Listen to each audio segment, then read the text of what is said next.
পরিস্থিতি অনেকটা ঘোলাটে আকার ধারণ করেছে। G7 ভুক্ত যে ধনী দেশগুলো, মানে পৃথিবীর যারা 7টি বড় বড় রাষ্ট্র আছে, ধনীরা আছে, পৃথিবীর ইকোনমি বলেন, প্রযুক্তি বলেন, মানে আমি আপনি কি খামো, চাইলের কেজি কি আসলে 50 টাকা থাকবে নাকি 150 টাকা হবে? আপনি যেই কাপড় চোপড় পরছেন, যেই পানিটাও খাচ্ছেন, সেটাও কি আপনি খাইতে পারবেন নাকি পারবেন না? এই যে আমার আপনার সকল কিছু নির্ধারিত হয় পৃথিবীর 7টা দেশের ইচ্ছার উপরে। আর এই ইচ্ছার মধ্যে আপনি যদি আর বাহিরে হাঁটেন, চাইলেই আপনাকে আসলে যে কোনো মুহূর্তে উগান্ডা বানাই দেওয়া সম্ভব, এদের দ্বারা আসলেই সম্ভব। কারণ গোটা পৃথিবীর মধ্যে যদি একতা দেখেন, আপনি দুইটা জায়গায় দেখতে পাবেন। একটা হচ্ছে ন্যাটো, দ্বিতীয়টা হচ্ছে ইউরোপীয় ইউনিয়ন, আর তৃতীয়টা হচ্ছে এই G7 ভুক্ত দেশগুলো। মানে পৃথিবীর যতগুলো অমুসলিম রাষ্ট্র আছে তাদের মধ্যে ঐক্য, তাদের মধ্যে যুদ্ধ নাই, তাদের মধ্যে কোনো ভেজাল নাই, তাদের দেশের নাগরিকত্বের জন্য আমরা পাগল হয়ে দৌড়াচ্ছি। আর কি বলা হয় যে ভাগ্য বিধাতা, ওয়ান কাইন্ড অফ দুনিয়ার জমিনে তারা। তো সেই রাষ্ট্রগুলোর সাথে যখন ইরান পাঙ্গা নিছে, বুঝতে হবে ইরানের কপালে কি পরিমাণ শনি আছে। ইরান কতক্ষণ টিকবে সেটা হয়তো আল্লাহ ভালো জানে। যাই হোক, ইরানের রাজধানী তেহরানে বা ইরানে দাহিয়া ধাঁচ অপারেশন ইসরায়েলের নতুন যেটা পরিচালিত হচ্ছে বা অলরেডি কয়েক ধাপ হয়ে গেছে, দাহিয়া ধাঁচের একটা সামরিক অভিযান চালানোর প্রস্তুতি নিচ্ছে ইসরায়েল। আসলে এই দাহিয়া ধাঁচ পরিকল্পনাটা কি খুবই মারাত্মক পরিকল্পনা। পরিকল্পিত এই অভিযান মূলত ইরানের সরকারকে, মানে এই যে ইসলামিক রেভলিউশন যে সরকার আছে, সেই সরকারকে অস্থিতিশীল করে দেওয়া, তারপর এই সরকারের পতন ঘটানো। সেখানে ওই যে বাকি যে ধাঁচের কাঠপুতলি আরব দেশগুলো আছে, ওভাবে মানে ইরানকে চালানোর পরিকল্পনা।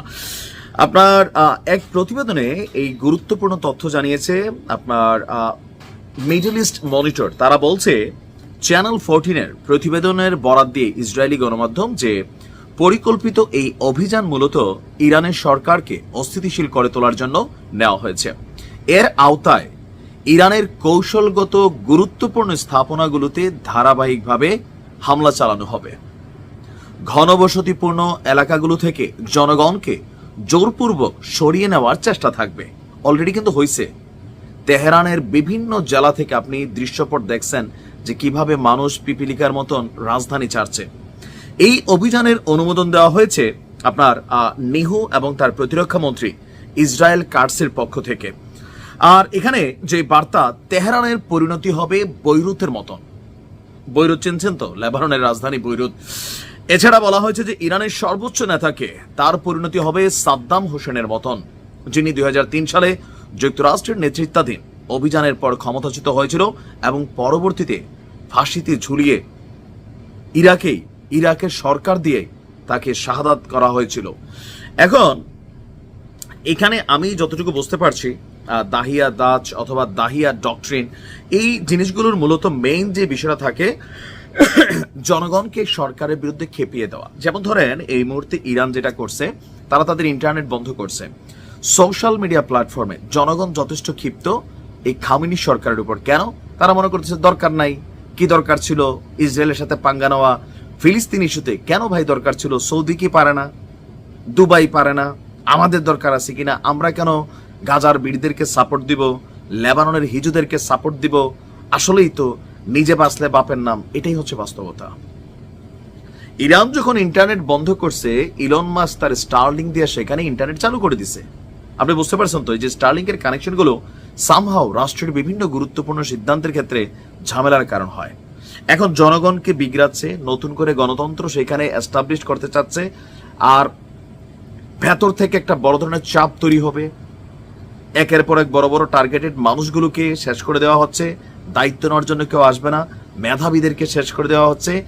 তো এই টোটাল জিনিসটাকে ইরানকে ঝুঁকানোর জন্য যতটুকু যা দরকার ততটুকুই করবে। দাহিয়া ধাঁচে অপারেশনের মূল আপনি দেখছেন তো, এরা বলতেছে করতেছে, এমনকি বলতেছে যে আমরা মানে রহম করতেছি খামেনির উপর, যে চাইলেই তাকে শেষ করে দেওয়া যায়। আমরা জানি সে কোথায় আছে, প্রেসিডেন্ট মাসুদ পেজেশকিয়ান কোথায় আছে।